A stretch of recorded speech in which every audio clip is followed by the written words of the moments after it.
विराट और रोहित के टाइम पर यही शुभमन गिल था, लेकिन उनकी रिटायरमेंट के बाद से अचानक शुभमन गिल इतना बड़ा प्लेयर कैसे बन गया?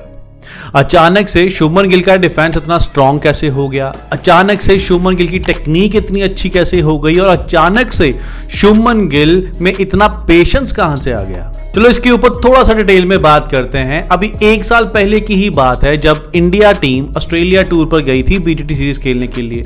वहां पर शुभमन गिल ने 5 इनिंग्स में सिर्फ 93 स्कोर बनाए थे। न्यूजीलैंड टीम जब इंडिया आई थी और इंडिया को 3-0 से हरा के गई थी, उसमें भी शुभमन गिल की 4 इनिंग में सिर्फ 144 स्कोर थे।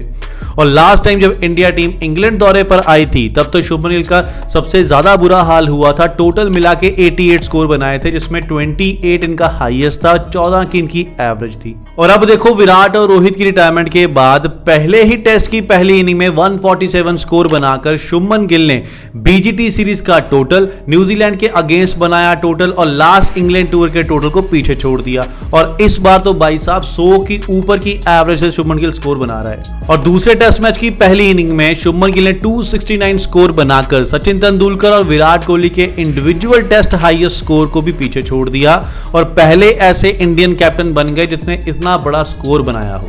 तो क्या शुभमन गिल ने कोई बैटिंग स्टाइल चेंज कर लिया है, अपनी टेक्निक चेंज कर ली है? अचानक से इतना सडन चेंज कैसे? तो मैं आपको बताता हूं हुआ क्या है। शुभमन गिल ने अपनी बल्लेबाजी में कोई खास इतना चेंज नहीं किया है, चेंज हुआ है उनका माइंडसेट। विराट और रोहित के होने से यहां शुभमन गिल को यह एहसास नहीं था कि वो कितना बड़ा प्लेयर है और वो क्या कर सकता है। विराट और रोहित के जाने के बाद अब उसके ऊपर रिस्पॉन्सिबिलिटी आ गई है। अब उसको एहसास हुआ कि उसके स्कोर और उसकी विकेट टीम के लिए कितने मायने रखती हैं। क्रिकेट गेम है कॉन्फिडेंस की। आप किसी भी एक्सपर्ट से पूछ लीजिए, वो यही कहेगा हर गेम में टैलेंट से ज्यादा जरूरी होता है कॉन्फिडेंस। बहुत से ऐसे टैलेंटेड खिलाड़ी हैं जो इंटरनेशनल लेवल पे जाके नर्वस हो जाते हैं, प्रेशर हैंडल नहीं कर पाते और वो टीम से बाहर हो जाते हैं। जिसके अंदर कॉन्फिडेंस होता है, जिसको अपने ऊपर ट्रस्ट होता है, वही अपनी जगह पक्की कर पाता है। और शुभमन गिल को अब इस बात का एहसास हो चुका है। उनके कॉन्फिडेंस में अब जमीन और आसमान का फर्क आ चुका है, वो उनकी बल्लेबाजी में दिखता है।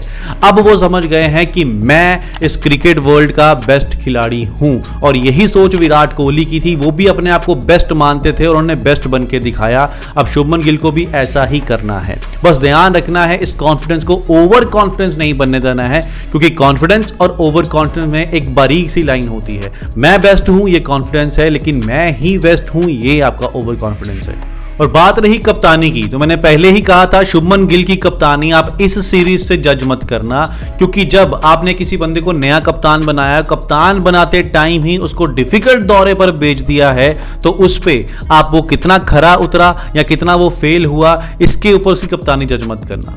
यही आपने 1 साल पहले उसको कप्तानी दी होती, इंडियन टूर पे उससे कप्तानी करवाई होती, उसको एक्सपीरियंस हो गया होता, तब जाके आप जज कर सकते थे कि इंग्लैंड सीरीज के अंदर शुभमन गिल की कप्तानी कैसी रही। लेकिन अभी तक जितनी भी कप्तानी की है शुभमन गिल ने अच्छी कप्तानी की है। पहले टेस्ट मैच में भी अगर फील्डर्स उसका साथ दे देते, जायसवाल 4-4 कैच नहीं छोड़ते, तो शायद वो भी मैच टीम इंडिया जीत जाती।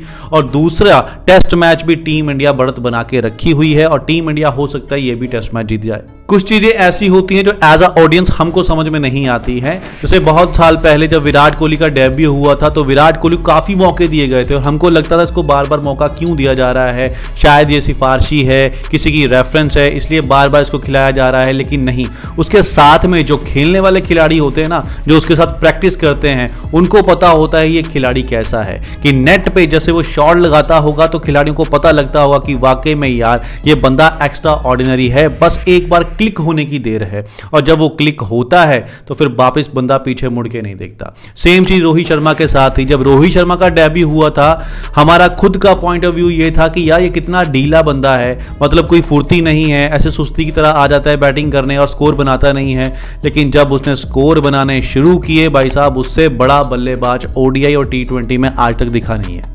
और यही बात शुभमन गिल की थी। हर कोई शुभमन गिल की तारीफ करता है, हर उसके साथ में खेलने वाला जो चाहे फॉरेन का हो चाहे इंडिया का हो, वो शुभमन गिल की तारीफ करता है और कहता है कि आने वाला विराट कोहली, सचिन तेंदुलकर शुभमन गिल होने वाला है। तो वो ऐसे ही बात नहीं करते, उन्होंने उसको देखा होता है, नेट पे प्रैक्टिस करते हुए देखा होता है, जो हमने नहीं देखा होता। और अब उस चीज का एहसास हो रहा है कि वाकई में विराट कोहली के जाने के बाद वाकई में उसकी गद्दी को संभाल सकता है तो वो शुभमन गिल ही है।